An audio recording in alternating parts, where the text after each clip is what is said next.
किस चीज़ की एक्टिविस्ट हैं, कभी किसी ने उसकी टाइमलाइन देखी है जाके? उनको मुझे नहीं मालूम किस मुकदमे में गिरफ्तार किया गया है, लेकिन अत बड़ी चुकी हुई थी। आज मुझे बहुत तकलीफ और हैरत हुई, वो क्या ज़बान इस्तेमाल करती है। मर्द भी वो ज़बान इस्तेमाल करने से कासिर है। बड़े बड़े इनके ट्रोल्स जो हैं, वाहियात औलाद। जब बुढ़ापे में इंसान को स्टेज पे ले आए, डेफेमेशन की जो है वो कोर्ट्स बन गई हैं।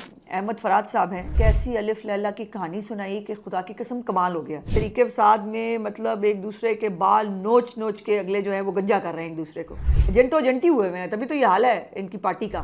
मुख्तारिया गलवदी पे है, अजीबो गरीब किस्म के यूट्यूबर हैं, उनके बारे में बात ही नहीं करनी, दफ़ा करें। चीफ मिनिस्टर साहिबा ने और पंजाब गवर्नमेंट ने एक जो बहुत बड़ा लैंडमार्क काम किया है, नया ऑर्डिनेंस जो है वो मंजूर हो गया है। माशाल्लाह बड़ी कलरफुल तकरीबात हैं, मैंने कुछ सोशल मीडिया के ऊपर देखा। बिस्मिल्लाहिर्रहमानिर्रहीम, अस्सलाम वालेकुम। गवर्नमेंट ऑफ पंजाब के ऑफिशियल यूट्यूब चैनल के साथ मैं आपकी खिदमत में हाजिर हूँ।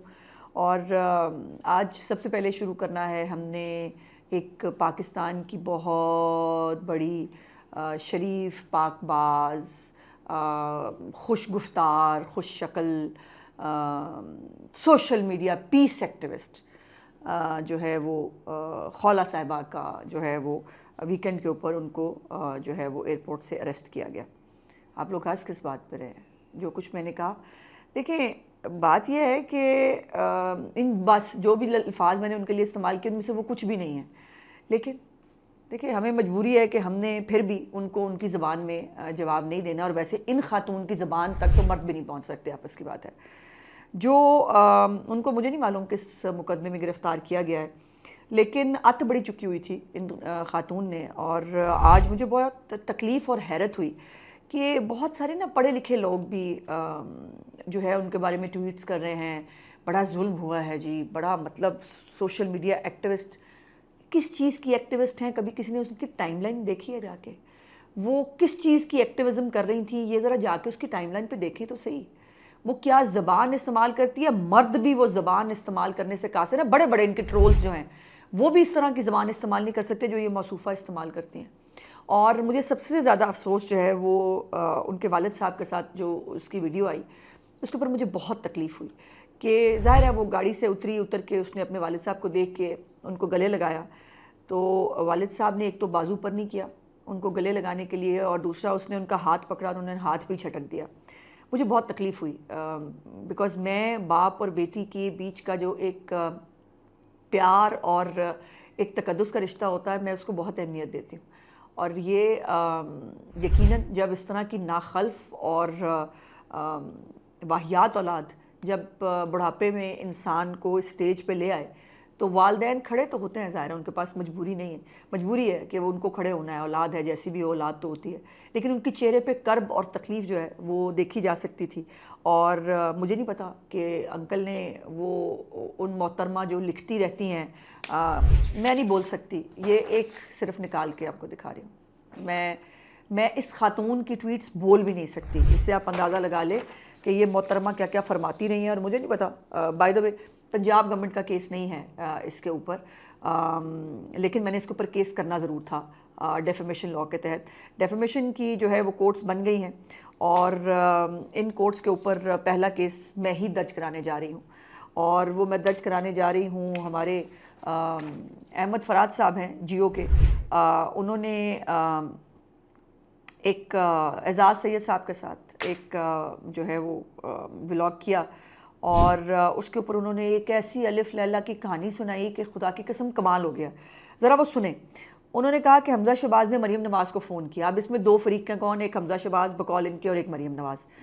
तो ये जो सारी गुफ्तगू हुई, ये अहमद फराज साहब को कोई इर्द गिर्द किसी हशरातुल अर्ज़ की शक्ल में कहीं छतों पे मौजूद थे, किसी एक के घर के अंदर, या कोई टेलीफोन के अंदर घुसे हुए थे जो उनको ये तमाम चीज़ें जो है वो। और आई होप कि अब अहमद फराज साहब इस सब को साबित कर पाएंगे।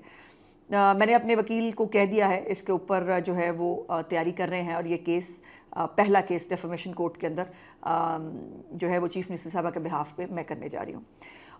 उसके ऊपर जो है उन्होंने कहा कि तैफी भट्ट से आपका क्या ताल्लुक? उन्होंने कहा अपने ताया से पूछें, बात तल्ख हुई। और मरीम नवाज साहबा ने चीखो मत और फ़ोन बंद कर दिया।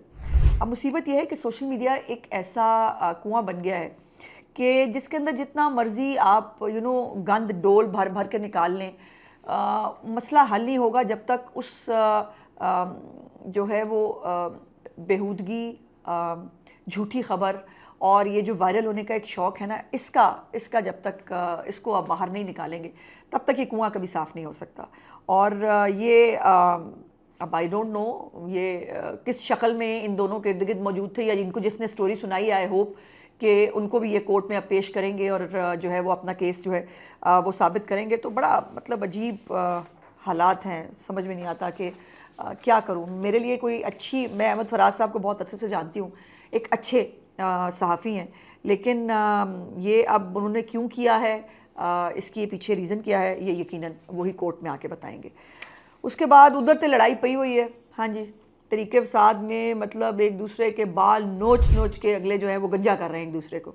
अब इस दफ़ा बारी है सनसरी गिल साहब की, और उसके साथ मियाँ इशफाक वकील हैं, और उनके आपस में जो है वो कहता है तू जंट है, वो कहता है तू जंट है। वैसे मैं बताऊँ, मेरे ख्याल में सारे ही जंट हैं, आपस की बात है, जंटो जंटी हुए हुए हैं, तभी तो ये हाल है इनकी पार्टी का कि एक की दूसरे से नहीं बनती।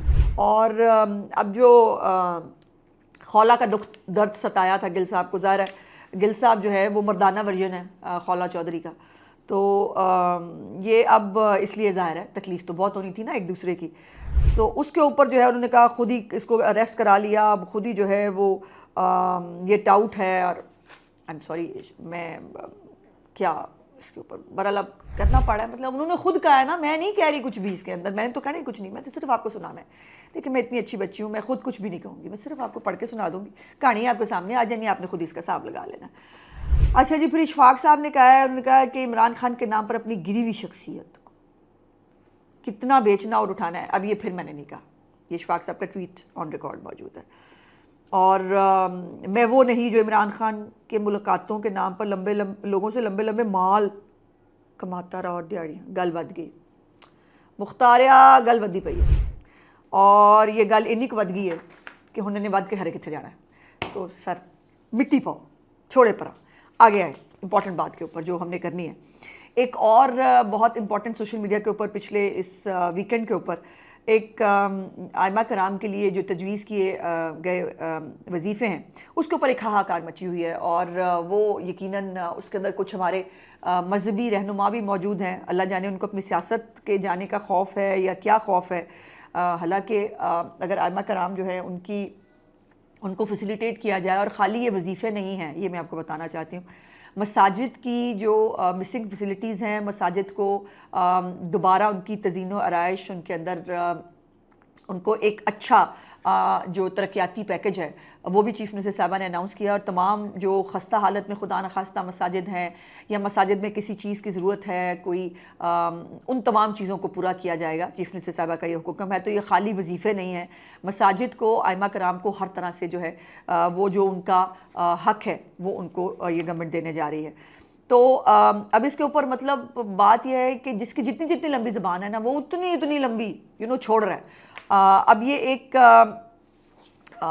इकरारनामा जो है वो सर्कुलेट हुआ तहसील खानेवाल से, और इस इकरारनामे पे उन्होंने कहा कि वो देखें ना जी, ये तो काबू करने का तरीका है, ये अब उनसे इकरारनामे लिए जा रहे हैं। और अब मैं ये इकरारनामा जो कहा गया है मैं वो ज़रा आपको पढ़ के सुनाना चाहती हूँ। मस्जिद के प्लेटफॉर्म से किसी मजहबी मुनाफरत के इश्तियाल अंगेज़ तकरीर या फ़िरका वाराना तकरीर नहीं कहूँगा, इसमें किसी मुसलमान को इख्तलाफ है। मैं किसी भी किस्म की हुकूमत, पाकिस्तान, रियासती इदारों, कौमी क़यादत के ख़िलाफ़ तकरीर या बयान नहीं दूँगा, ये ऑलरेडी ममनू है, इस पर किसी को एतराज़ हो सकता है। मस्जिद का लाउड स्पीकर सिर्फ अज़ान, खुतबा जुमा और इंतज़ामी एलानात के लिए इस्तेमाल किया जाएगा, इस पे तो किसी को एतराज़ नहीं है। मस्जिद को अमन, रवादारी और बाहमी भाईचारे के लिए फ़रोग़ का मरकज़ बनाया जाएगा, और यही जो है वो इस वक्त पूरे पाकिस्तान की ज़रूरत है। मैं मस्जिद के प्लेटफॉर्म से किसी सियासी सरगर्मी या जमाती तशहीर में हिस्सा नहीं लूँगा, और ज़ाहिर है मस्जिद का मिंबर जो है वो किसी तौर पर किसी सियासी जमात के मिंबर के लिए इस्तेमाल नहीं हो सकता, वो अल्लाह का घर है, उसको अल्लाह पाक के कलाम के लिए ही इस्तेमाल होना है, इसमें किसको क्या एतराज़ है। उसके बाद मैं मस्जिद में नफ़रत अंगेज़ फ़िरका वाराना मवाद की तकसीम या नुमाइश की इजाज़त नहीं दूँगा। तो ये तो मतलब वैसे ही ज़रूरी है, इसमें कहने ना कहने की और इस पर किसी के ख़िलाफ़ की गुंजाइश ही मौजूद नहीं है। मैं ज़िला, तहसील, इंतज़ामिया, पुलिस और महकमा औकाफ़ के तमाम अहकामात का पाबंद करूँगा। और बाय द वे ये तमाम वो शराइत हैं जो ऑलरेडी बड़े बड़े मुस्लिम ममालिक के अंदर इम्प्लीमेंट होती हैं।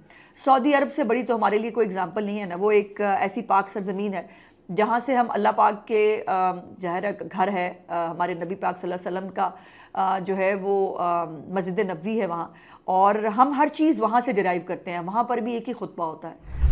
इसमें ना कोई दीन के ख़िलाफ़ ना शरा के ख़िलाफ़ कोई बात है, ना इश्तियाल अंगेज़ी, मजहबी मुनाफरत, फ़िरका वारियत जो है इस पर पाबंदी लगाना कोई गलती नहीं है। और ये तमाम चीज़ें जो है ये जिनके दिमागों में गलाजत भरी हुई है ना, जो मुल्क में किसी ना किसी बहाने सिविल वॉर चाहते हैं, वो अगर ख़ुद नहीं हो सकता तो चलो फिर हम मतलब कभी जो है वो मजहबी जमातों के सिर के ऊपर, कभी फितना फसाद वाली जमातों के ऊपर, उनके ऊपर हाथ रख के ये फसाद कराने की कोशिश। और यूट्यूबर्स तो हैं ही हैं जिन्होंने डॉलर कमाने के लिए किसी भी हद तक जाना है, और इसमें जो है वो अजीब गरीब किस्म के यूट्यूबर हैं, उनके बारे में बात ही नहीं करनी, दफ़ा करें।